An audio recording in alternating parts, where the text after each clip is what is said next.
You can operate a DAW with a mouse, but it's not exactly fun and not exactly efficient. If you want to record yourself into a DAW playing anything other than loops, then some sort of controller or playing device is essential.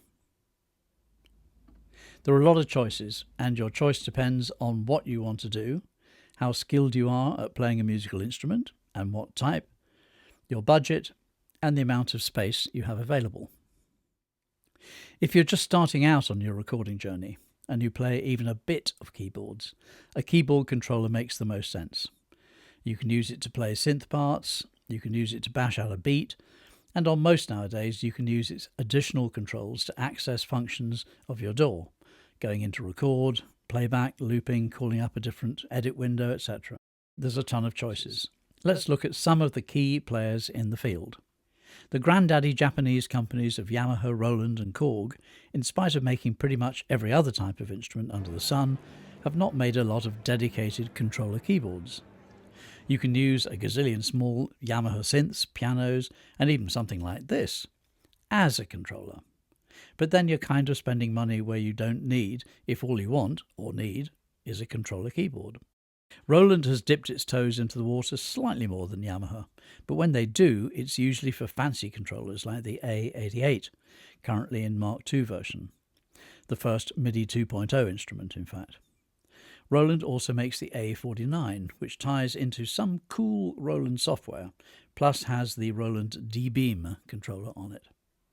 Korg has jumped rather more energetically into the keyboard controller market with its Keystage range. These are not cheapy, but they do offer modern MIDI 2.0 features like property exchange plus polyphonic expression. So if you work in EDM, say, or some other type of dedicated synth environment, one of these could make total sense. The Keystage range also ties in well with Ableton Live and in fact has its own audio interface. European manufacturers have been making great strides in keyboard products over the past decade. Arturia from France has been one of the most productive. Their flagship Keylab 88 Mark III, an excellent choice if you use Eurorack modules, to the more modest MIDI-Lab, Microlab and Keylab Mark II ranges. Arturia is rightly well known for its software synth collections, and unsurprisingly their controllers tie in very nicely with these. Native Instruments from Germany are not lagging behind with their flagship S88, MIDI 2.0 compliant, down to their Complete Control A49. As with Arturia, if you like or use NI, that's Native Instruments software, then expect a deeper level of control over them with an NI keyboard. No longer in Europe as such, but Brits Novation do a nice line in inexpensive controllers with a penchant for some of the more popular and inexpensive DAWs. Novation's launch keys can actually be configured for most DAWs, but have extra features for Ableton Live, while the FL key range works optimally with the Belgian FL Studio ex Fruity Loops and their software. Studio Logic is a great name for a studio controller. They're uniquely qualified in pure keyboard terms too, as they're owned by Italians Fatar, who make the best keybeds outside of Japan. If your budget is squeezed but you have some space, the SL88 or even the SL88 Grand, if you have a few more pennies to spend, will give your studio a real touch of class. M-Audio has a long history in the field of cost-effective keyboard controllers, with comic strip-sounding names like Ozonic, Pulsar and Hammer.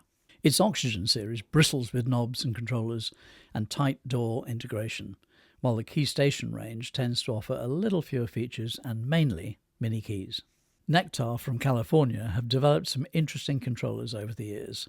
Their LX range now includes 61, 49 and 25 note versions, and they come bundled with Cherry Audio and Bitwig software, and tons of virtual synths and an 8-track recorder.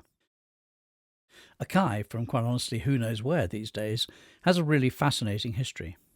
As the original developers of the MPC-60, alongside Roger Lynn and David Cockrell, its range spans drum machines, synths and controllers. Akai made a big splash at NAMM in 2025, announcing a deep time with Native Instruments and the latter's NKS protocol for integrating software sounds with hardware control. And Akai's ultra-low-cost NKS Mini will be part of this, what could be, revolution. Finally, regular size keys or mini keys. Mini keys are obviously smaller, so space is at an absolute premium, and you're only ever interested in the most basic of musical performances, then sure, go for it. But if you'd like to play piano parts or already possess some keyboard skills, go for the full-size key model every time. There are many other types of controller used in studios, from dedicated recording controllers to innovative pad and button devices to they're just plain weird, and we'll look at those in an upcoming video.